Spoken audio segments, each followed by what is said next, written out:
हे तेच ठिकाणी या ठिकाणी 30 तारखेला सुरेश थोरात या तरुणाचा या ठिकाणी शॉक लागून मृत्यू झाला होता। हा जो एक लोखंडी पोल दिसतोय, हा लोखंडी पोल एक काही दिवसापूर्वी गाडी ठोकली होती आणि तो वाकला होता आणि ते शॉर्ट सर्किट झालं होतं। त्याची कंप्लेंट वारंवार एक साधारणतः 2 ते 2.5 महिने ही केली जात होती, पण त्यांच्याकडं कुणीही लक्ष दिलं नाही आणि शेवटी त्या निष्काळजीपणाचा हाकनाक बळी हे सुरेश थोरात ठरलेत। पण त्याच्यानंतर आता ही कुठेतरी प्रशासनाला जाग आली।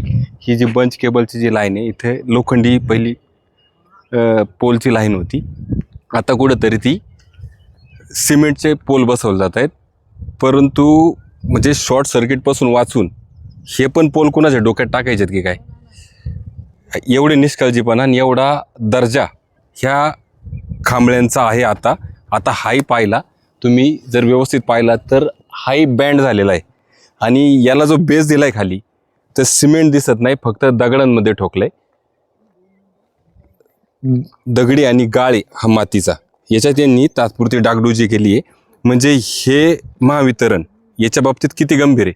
आणि अजून एक महत्त्वाचं सांगतो, म्हणजे हा लोखंडी पोल बदलल्यानंतर त्याच्या ठिकाणी जो म्हणजे दर्जाच तुम्हाला पाहायला भेटेल। याच्या अगोदर एक दुसरा पोल यांनी बसवण्याचा प्रयत्न केला होता, पण त्याचा दर्जा एवढा छान आहे।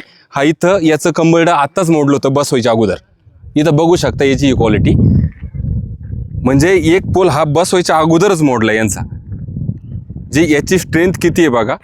आणि हे महावितरण या ठिकाणी अशा घटनांबाबत किती गंभीर आहे। त्याच्यानंतर आता हा पोल बसवलाय, अजूनही सुरेश थोरात यांचं कुटुंब, त्यांच्या पाठीमागे पत्नी आहे, आई वडील आहेत, 2 मुलं आहेत। त्यांचा आरोप आहे की संबंधित इथलच्या लाईनमन असतील किंवा संबंधित महावितरणवर यांनी गुन्हा दाखल करावा, पण अजूनही तो गुन्हा दाखल होत नाही आहे। आपण आताही पाहिलं, मी तुम्हाला आता काही व्हिज्युअल दाखवतो, ह्या गोष्टी इथे किती गंभीर आहे। फक्त निष्काळजीपणा आणि मृत्यूस कारणीभूत एवढी तक्रार आहे त्यांची, पण तीही तक्रार घेतली जात नाही। आणि आता हे किती गंभीर आहे आपण इथंही पाहिलं।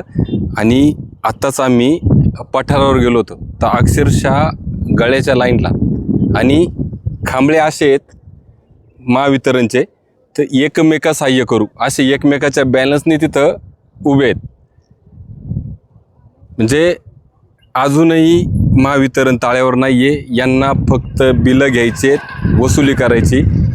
आता तर चांगले स्मार्ट मीटर बसवलेत, घर बसल्या तुम्ही इथं असाल, पण मुंबईत पण बसल्या बसल्या जर तुम्ही तुमचं लाईट बिल भरलं नाही तर लगेच तिथं लाईट कट होईल। पण जर असे तुमचे इथं जीव गेले तर त्यासाठी काही महावितरण जबाबदार असणार नाही। मी विनोद, आपण पाहत आहोत पॉलिटिकल खिचडी।